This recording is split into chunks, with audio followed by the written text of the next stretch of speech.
Hello there. So the first few months of this year saw the collective West coming together to plot on how they're going to survive without the cheap and affordable Russian titanium, Russian minerals, Russian lithium, Russian gas, and on how to wean themselves from relying on the Chinese. So they're trying to see how they can have a future without China and Russia. But the question has always been, where are they going to get replacement minerals, rare earth metals, because China is the leader in rare earth minerals or rare earth metal. They got the answer in Congo, and particularly on how to break up Congo into 3 or 4 countries or regions, and on how to use the Congolese people as slaves to get these extractive, or rather these minerals. So they are targeting the North Kivu region using Rwanda and Uganda. They are targeting Katanga region using the corruption in Congo, and so on. Now let me go straight to the point. Earlier this week I talked about how EU, that is the collective West in the European Union, signed an MOU with Rwanda on what they call sustainable raw material value chain, particularly the material that are supposed to make electric vehicles and to make solar panels, because they are also trying to move into what they call the green energy. So if you look at the internet and look at the kind of minerals we are talking about here, we are talking about cobalt, we are talking about lithium, we are talking about graphite. And all these are found in Congo. Cobalt is found in the north, south Kivu provinces of Congo, including the Katanga region of Congo. And graphite is found in large quantities in Katanga region, right? And then there's lithium that is also said to be there, but I don't know specifically where lithium is in Congo, but definitely it's there. But let's talk about the graphite, the copper, and the cobalt, which is already being mined there. So Rwanda is supposed to get them the cobalt, tin, manganese, tantalum from North Kivu, and gold.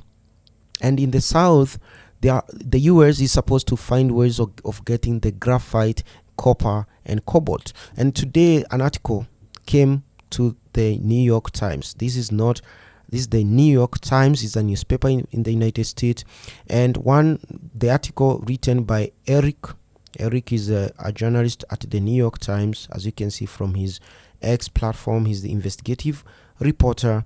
And now he says this: the Biden administration is moving to ease sanctions on an Israeli billionaire mining executive accused of corruption in the DRC, as Washington, that is the US, attempts to find a way to tap into metals needed to supply batteries for electric vehicles.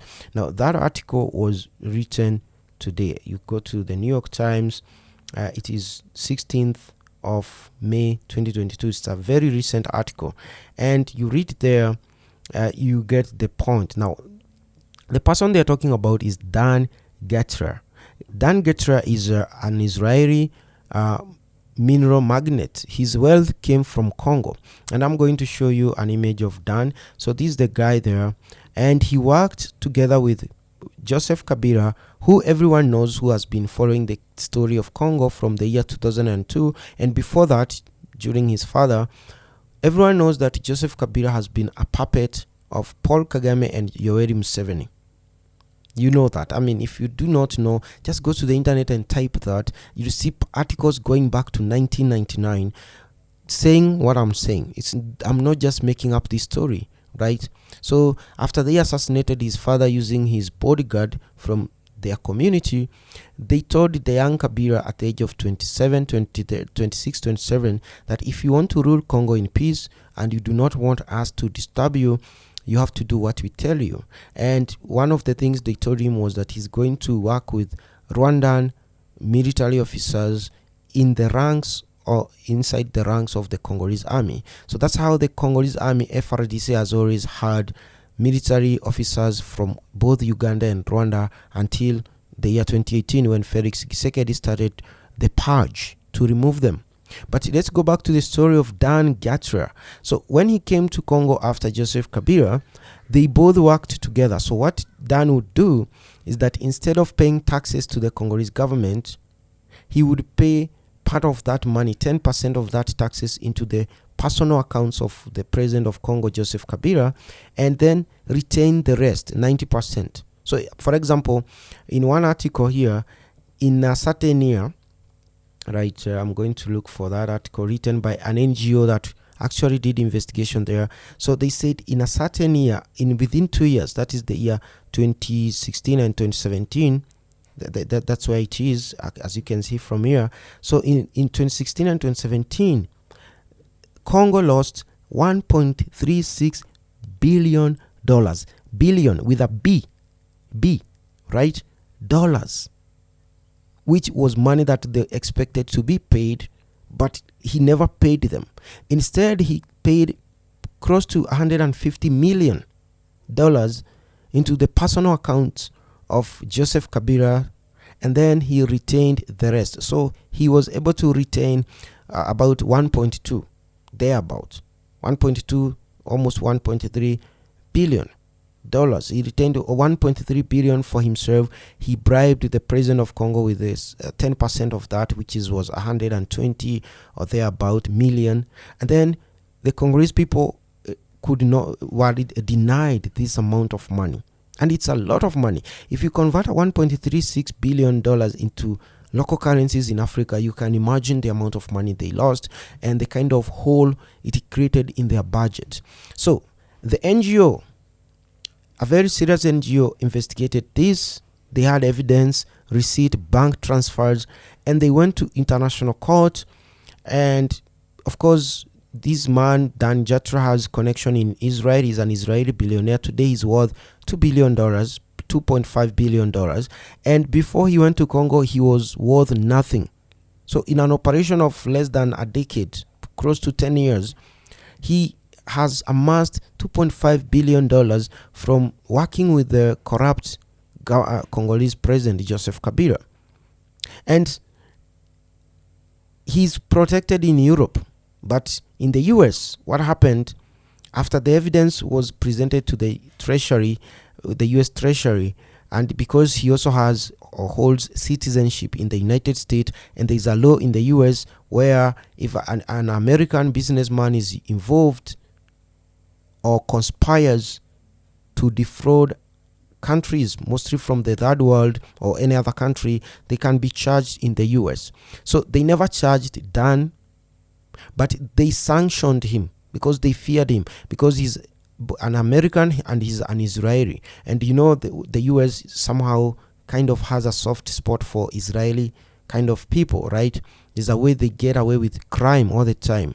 So he was, instead of being jailed like a normal American businessman or a normal American CEO would have been jailed, he was sanctioned. So meaning that he was not supposed to use American financial system like SWIFT, MasterCard, Visa, or American banks. He was not supposed to use any of their financial infrastructure. That's what the sanctions means.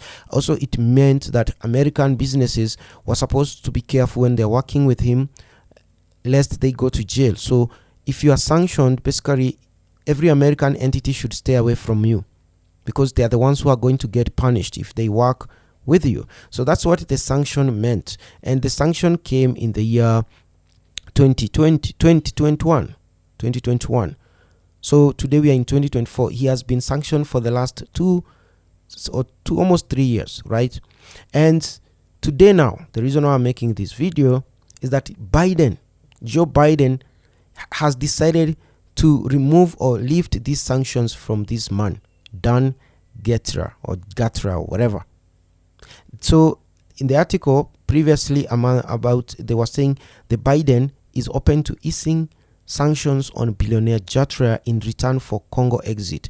Okay, what they want him to do is to sell his companies that he controls in Congo to US companies so that he can get out of Congo, because he has been doing these corrupt dealings with the previous president. So that's what they are telling him. So that now these new American companies will come in, continue using child labor. As you can see, one of the mines he owns, this is a diamond mine. It's an open pit diamond mine he owns in Kasai, near Kasai, not Kasai, And yeah, actually it's in Kasai, I think near Bunjimai. Bujimai is a town there. So this is one of the mines he has there. He also has about 7 gold mines in Tanganyika province. And in those mines, it's children that, like you can see here, this is a kid pushing a bike, the guy in green. So kids are there in those gold mines. These are gold mine. They mine this gold, they take it near the river, where they actually pollute the river with silver and other chemicals that they use to extract the gold from the soil. He has really destroyed that territory. So he also owns those mines. He is now also apparently owning mines that have graphite. Now they're extracting graphite because some scientists have proven that to make a good electric vehicle battery that can cover a wider range. We talk of range when it comes to electric vehicles. Some currently cover about 300 miles, which is about 580 kilometers on one single charge. But there have been new technologies and breakthrough that you can make a battery that can cover 1,000 kilometers on a single charge. You can imagine, right? You charge your vehicle at night. In the morning, you drive for 500 kilometers to work. Then in the evening, you drive 500 kilometers back. It's a serious breakthrough. And to do that, they've realized that graphite, that thing you find in your school pencil, the one we used to write with pencil, or it's also sometimes found in the older batteries for torch, the ones we used to put in the torch. The graphite is used to make those kind of high capacity batteries. So now there's a race for lithium, graphite, and cobalt. So now graphite, I don't know whether graphite is a replacement for cobalt or lithium in the battery. I don't know about that science, but now graphite is the new hotcake. It's like the crude oil of electric vehicle, the crude oil in making solar panels, the crude oil in this greener, cleaner energy. And all those things are in Congo. And now the US, according to this article, so they are seeking access to Congo's metals. So the White House aims to ease sanctions on these corrupt, murderous dictator, billionaire who worked with the dictator. So a deal to allow the Israeli billionaire Dan Gertler to cash out his mining position in DRC has enraged human rights activists and some government officials. So basically they are telling him to sell his mines and interest to another American company so that they can forgive him for what he did with Joseph Kabila. And once those American companies come in, those will be government companies, then these companies will not follow the rules. So as I said, Congo is going down a very dangerous path because of the EU and now because of the Americans who are supposed to secure the graphite and the cobalt. That is a new story. I don't know. You can go to the comment section below and tell me whether I'm wrong. Maybe I'm dreaming. Maybe I don't know whether what I'm saying is the right thing. Am I the only one who come across these articles? Am I the only one who is so invested in Congo? Are there Congolese who care? What is happening? My people are going to be finished. I mean, I can't live another 10 years witnessing young children in Congo dying, witnessing women strapping their babies on the front and another baby at the back and another 4-year-old boy in the hand running. I've seen images and videos of women running with 3 kids at the same time. I mean, those images give me sleepless night. I don't want to see that again in Congo. But the thing is, no one cares. No one cares because, again, today there's an article from Africa Intelligence. Is one of the newspapers I subscribed to that says the Felix Tshisekedi's family, the Felix Tshisekedi clan, they are calling it. That is him, his brother, and members of his family, the children of former Tshisekedi, the late Tshisekedi, his father. They are now fighting with another investor in mining in near Kasai. So this investor came from Kazakhstan and he invested in some mines. I think this is the article. And he owns a company called ERG. and the family they are kicking him out of his mines in a region called Lualaba. Lualaba is in the South Katanga region.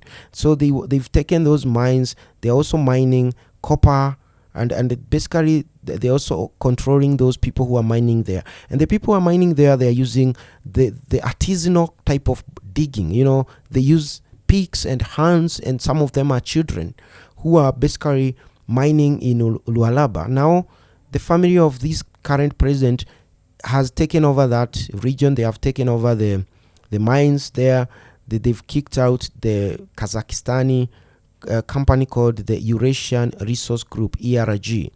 It's owned by a Kazakhstani, and they are really controlling that territory now using the state power that they have.